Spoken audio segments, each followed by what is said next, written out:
Hello, Liz. I'm super excited to have you on my show. Um, we met through Smart Femme author Yes. speaker group, Facebook group with Leo Woodford. So this connection, I think we've kind of been watching each other in the group, and then we joined Yes. the Author Academy, and I got to know more about you and your everything that you're up to. So just for our listeners, share who Oh, is Liz yes. Goodman. Wow. Liz Goodman. Liz, my name is Liz. Thank you so much, Cordelia, for having me on this podcast. It is very much a pleasure. It has been a pleasure to get to know you and understand a little bit more about who you are as well. Thank you. So, my backstory. All right. So, it's just better if I kind of, start from the beginning. I guess that makes sense, right? Yeah. So, so I, at the age of, for the most part, I had a really amazing upbringing. I had two parents that loved each other very much and loved me very much. And when I was really young, I can remember struggling with certain things. And one of the things I can remember struggling with was the motivation or the capability of just even being able to keep my room clean. And I can remember on one particular day, actually sitting on my bedroom floor with a basket in front of me, crying and bawling and begging God to help me to be able to have the attention and the motivation and the focus to be able to actually clean my room. And so it was a big deal to me, and then there were other little things that I, had grown up, little social oddities, I guess we can call them, growing up, that I didn't quite understand where I fit into the schema of things. And so fast forward to, I was probably around 13 or 14 years old when I received a diagnosis of a learning disability. And it really kind of took myself and my family aback. Um, Another memory I have, when I got the diagnosis, I was thankfully was in a private school, so that during that year we could do as much learning about, what I was dealing with and how to help me, as much as possible. And my mom and dad had bought this course for parents with, children of ADHD, and I was looking through some of it on one of the like little flashcards or whatever you want to call them. It kind of had a note to parents, and the note to parents said something to the effect of, it can be really hard to receive a diagnosis for your child learning disability, because all the dreams and hopes that you had for your child at that moment die. Hmm. And it was absolutely heartbreaking for me, because I still had dreams and I still had visions of a future for myself. And it's almost like this little saying, or this course was saying, well, just because your daughter has a learning disability means that she can't reach the things that she wants to reach for. And that was very, very hard.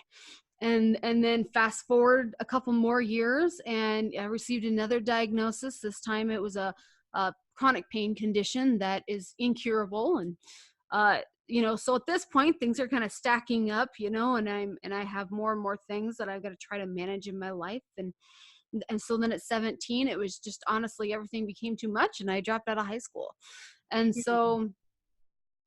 um so at that time, the things that you accept about yourself, the self-talk in your mind, looks pretty bad, because of your experience with, trying to better yourself. You just kind of come to this place of acceptance, and the tapes in my head kind of probably look something like this. I'm 18 years old. I have no high school education. I have a learning disability and a chronic pain condition that most people, I'd say over half of everyone with what I have, are on government disability for. Wow. Yeah. So though, again, those tapes, those things, and then I would try at something and fail at it, which would just reinforce those thoughts and feelings of failure in my mind. And then, just to take the cake, why don't we be really stupid and get married at 19 and divorced by 21? I mean, we were just racking up the fun at that point. So something happened when I was about 22. By the time I was 22, I had gotten divorced, and had started, really, I'd really decided that I wasn't going to accept society's box, that I was going to, say, nah, screw this. This isn't who I'm going to be. I don't care what I have to do in order to achieve something in my life, or how different that might look than somebody else, but I'm going to do what I want to in this life. And so little by little, I was making, little baby steps towards that. And then I got news that one of my classmates had cancer. Mm. And about 2 months later, she passed away of cancer at 21 years old. Wow. And it was kind of like, you see the whole frying pan to the face, little cartoons and stuff, but that's kind of what it did for me. I I had this moment of shock and awe, where I realized if I can be dead tomorrow, I'm sure as heck going to do what I want to with my life, no matter how scared I am. Mm. And so at that moment, I had been working towards getting my GED, but certainly hadn't been overly serious about it like I should have been, one of those kind of things. And at that point I decided, yep, I'm done playing. I'm done taking baby steps. It's time to really kick this thing into gear. And at that time I was staring down the barrel of another marriage that I knew inside somewhere wouldn't work, but it's one of those things where you have to come to that realization for yourself. And so I broke it off with the person that I was, engaged to, and decided to go to nursing school. That was my vision and my dream at that time for my life. And it's a dream and vision I've had for my life, my whole life. Taking care of people is something I've always been good at. It's a gift that God has given me to share with the world. And so I went through vocational rehabilitation. And for those of you that don't know what vocational rehabilitation is, it's a government assistance program for people with documented disabilities.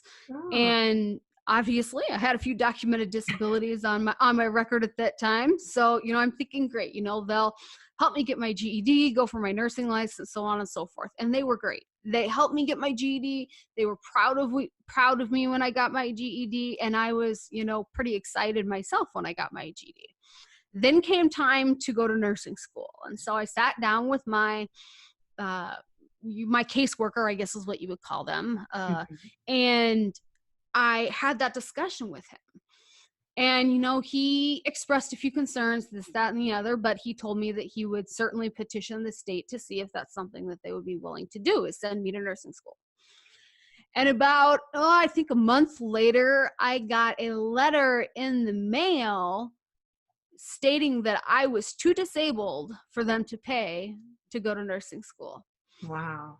So it basically reinforced all those bad, negative tapes I had running around in my mind, that I was too disabled, that I wasn't good enough, that I couldn't do it, all those things, that had been rolling around in my head through each major life blow. It was just reinforced in that letter. And so it took me a couple days to recover from reading that letter, and my family and friends were enraged and angered that someone wouldn't see the potential in me to want to invest in me. And so my mom and I really got to talking, and again, that anger, someone kind of lit a fire under me, kind of rose up in me. I'm like, baloney. I have survived so much in my life, just even at the age of 22, that I know I can do this, because Yeah. I am willing to do whatever it takes to succeed in this life. And so my mom and I got together, we prayed about it. We got together with my dad and prayed about it. And we just really decided that that was God's vision for my life. And so we found the funding to do it. And I started nursing school in the fall of 2019. Nice. And a year and a half later, on December, 2009, yeah, right? and a year and a half later, in December of 2010, I graduated with honors with my nursing degree. So it Wow. was the real first time that really the first time I had really ever accomplished something big for myself, um, and had evidence to prove it, the degree, right? The Yeah. evidence to prove that I had actually put the work in and I actually saw it through. So then in December of 2011, I took my nursing boards and passed my nursing boards. And believe I got word around January of 2012 of that. started applying for nursing jobs and landed my very first nursing job in February of 2012. So I worked in nursing for a little while. And, because I have a chronic illness, I see both sides of the medical field. I see both as a nurse taking care of people, and I've also seen as a patient being taken care of. And as I worked more in the field as a nurse, I had already been working in the medical field for quite literally years, taking care of family members and taking care of people locally. I was locally well known for that. And so people would call and ask. And, it's so different when you move to a big city and you start to, kind of work in those larger city atmospheres. Yes. And the more I did it, the more I saw that being a nurse in today's current Western medicine climate isn't about taking care of people. It's about handing them medication that doctors prescribe to fix a single issue, and then they start prescribing more medication because there's side effects to the one that they're already on. And then by the time you're done, no joke, I had patients on 40 to 50 meds a day. It's not that uncommon, especially for elderly people, to be on that many medications. And then as a nurse, you're supposed to step in and take care of this patient. It doesn't work that way. And so the more problems that I saw arise in the medical field, and the more problems I saw with the current schema of things, there came a point, there was a particular straw that broke the camel's back. And I decided at that time that I was going to walk away and try to do home health again, because that's what I had done. Yeah. And so I tried to do that for a little while and very quickly realized that I had no idea how to market myself. None. Zip, zero, zilch. Like, how does this work? I'm from a small town. Everyone knows who I am. I have no idea how this works in a big city, right? And so I struggled with that for a little while longer. Took a couple side jobs so that I could obviously make ends meet. Right. And so that particular experience woke this passion for like marketing and learning how all that works. And through a very odd set of circumstances, that's a whole different story, I actually ended up doing people's social media for them. I had a holistic clinic that I worked at as a nurse. This is an awesome experience. And they asked for help with their social media. And that's kind of what birthed my business of doing social media management and social media strategy for people. So that's my journey. That is like amazing. What I'm picking up a pattern of here. I mean, first of all, thank you for being so transparent and completely vulnerable, like with your story. In your short life, it's like you have lived many lives. I have. And the biggest through thread I see here is you were able to overcome your inner critic. Yep. But you needed a little rattling. Yep. Unfortunately, in the form of losing a friend. Yep. But I mean, you had a choice, right? You had a choice. It's like, we all do. Yeah, we all do. And that's what people can really learn from your story, is that we have a choice. And we don't really, and you didn't actually. I'm seeing that right in between the time that you left your first marriage and your friend died, you were starting to have some self-belief. Yep. Right? But you allowed the external to knock you back down again. Yep. And how common is that? It's very common for people. And, I think there's a certain resiliency that has come out of my journey. And through conversations in the last, I'd say 6 months with other business professionals, that's something that a lot of people maybe don't know how to pull out of themselves. Mm-hmm. Something that maybe they need to hire a coach to learn, or they need to go through. When I was younger, between the time I left my ex-husband and the time I got a divorce, I experienced a lot of anxiety. And the anxiety happens from those negative tapes that we play in our heads constantly. about ourselves, about our ability, about what others and how others see and think about us. And I was up late one night because I was anxious and couldn't sleep. Go figure that. And there was this program on TV that was basically a self propelled anxiety program. And I'm like, I need that. And that program taught me how to reframe some of the things that were going on in my mind, and, and just say, no, that's not true. Is that true? No, that's not true. And if it's not true, then what is true? And so the things that I learned in that course, the things that I learned through that experience have helped me still overcome today. So, ladies, if you're looking for ways to become more resilient, look for someone that has overcome either in life or in this specific area that you need to overcome, and then listen to them and do what they say and take action. That's one of the things, again, in the last couple months that some of my mentors have been like, that's the one thing you do is you take action. Yeah. It's not because I'm not scared, because I tell you, I'm nauseated as heck and scared 99% of the time. But you still got to do it no matter how fearful you are.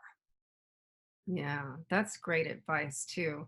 And I love how you are self-taught, Yeah. right? So you just found a course. So there's something to be said for online courses. A lot of people don't Mm-hmm. believe in them. They, you Mm-hmm. know, and to be fair, there's a reason to not believe in them. Yep. There are all of them are not created equal. I'll just put it that way. Yes. It's true. um, but if you're fortunate enough, and you get a good referral, from someone like yourself, or Mm-hmm. someone that you can trust, then absolutely go for it. So thank you for sharing your story, You and bet. letting us understand that you really can reframe your perspective with Sweet Talk. We'll be right back to see what happened after she became a marketing guru.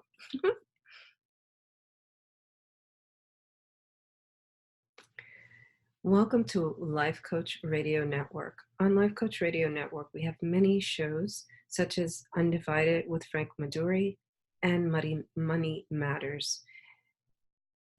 Every week, tune in live on Wednesday, the first and third Wednesday of the month, to enjoy Undivided with Frank Maduri. He has very interesting topics and many things to share. And of course, on the second and fourth Wednesdays at 7 p.m. Eastern Standard Time, enjoy the Replenish Me show. Thank you for listening to Life Coach Radio Network.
And we're back. And thank you so much, Liz, for everything you've shared with us, especially the true definition of fierce, which means like we've got a little savage inside. Yep. And just to recap, we must be our own best friend. And if there's someone in your life that doesn't want to have those hard conversations, they don't really care. So you It's can true. remove those. But now, what's really important is how do we find you? Because oh my God, I need to work with you. Right. Okay. So, to start with, you can find me on Facebook. So on Facebook, my business page is Cure It Media dash Liz Goodman. And I will be getting a website together. So I just launched. So just a little bit of backstory. About 3 or 4 weeks ago, I relaunched my business. About a year ago at this time, I decided that it was time to step back a little bit and reformat pretty much everything. I had no idea I would be rebranding, but that kind of happened. So, so here we are. So yeah, find me at Cure It Media dash Liz Goodman. Okay. And like I said, there'll be a website coming out soon with all of the pertinent information on it as well.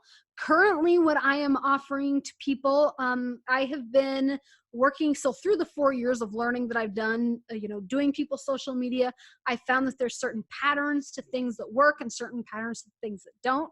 And so what I'm doing right now is I am putting together my process. So it's a 7-step process. And what I'm doing right now is I'm offering done for you services for the first 3 to 4 steps in that process. So you hire me for either a month or 3 months. I help you get your brand put together properly, and I'm a social brand. So we're focusing on the social media aspect of things. I help you put your social media brand together. I help you understand what your brand is and how to utilize it, how to create the proper images, how to create the proper copy, all of that. And we do that. And we can do that again for either up to a month's worth of content or up to 3 months worth of content, depending on what best fits your needs. So that's kind of what I'm focusing on. And I'll go just back for just a second.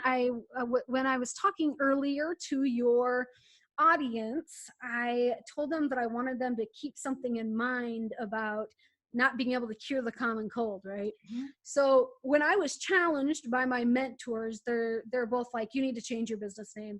You can't continue on with your business name the way it is. I'm like, oh my gosh, okay. And again, you got to listen to your mentor. So I did. So I started racking my brain on what I could possibly do to come up with the right business name. They're like, well, what have you always done? I'm like, well, medical. I mean, I'm a nurse. That's what I do, right? Right. They're like, well, why haven't you been utilizing this in your brand this whole time? Like, I don't know, because I need mentors like you to tell me what to do. Hello. Yeah. Anyways, so I was thinking about it and thinking about it and thinking about it, and I just could not come up with anything that I liked. And like I said, the one thing that sticks in my mind is that, right, that medicine can't cure the common cold. And I'm like, well, shoot, why don't we just call it Cure It Media? Yeah. Because that's the kind of thing you can cure, not illness, but that kind of thing you can cure. Yeah. Right? So Media. that's where Cure It Media was born. And then of course for a tagline, again, I've told you guys that, the common cold, you can't cure the common cold. So my tagline is cure the common brand. So Ah, that's kind of where my tagline is. So my business is Cure It Media, and the tagline is that we help people cure the common brand. nice. Yeah. Okay, so you heard it here, ladies, on the Yep. Replenish Me show. If social media is your struggle, marketing is your struggle, Liz Goodman has Cured Media, and they cure the common brand. We do indeed. We do So, indeed. what thought would you like to leave us with today? I would say keep moving forward and stay in action, even if you have to claw an inch at a time. It doesn't matter. Even little tiny bits of success are still success. Stay uncomfortable. You don't grow in a comfort zone, so stay uncomfortable. Constantly do things that make you uncomfortable and fits your vision for your life and your business. Beautiful. So, thank you so much, Liz, for being with us today and sharing your wealth of knowledge, your entire story. And and how to get us to a better place in our businesses so our brands are not common. Mhm. Thank you. You know what? I think I've been on a few podcasts. I think this is my favorite to date. So thank you. Oh, my pleasure. And thank you, listeners. You can listen to this podcast by going to cordeliagaffar.com. You can also watch some of the episodes on the YouTube channel under the Replenish Me playlist. And remember, if this helped you, it can help somebody else. So sharing is caring with replenishing thoughts. Until next week.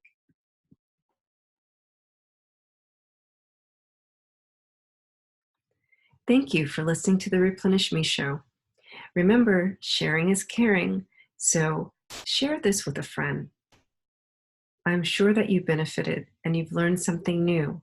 Now it's time to implement and be the beacon of light that you're called to be in this world. With replenishing thoughts, until next week, good night.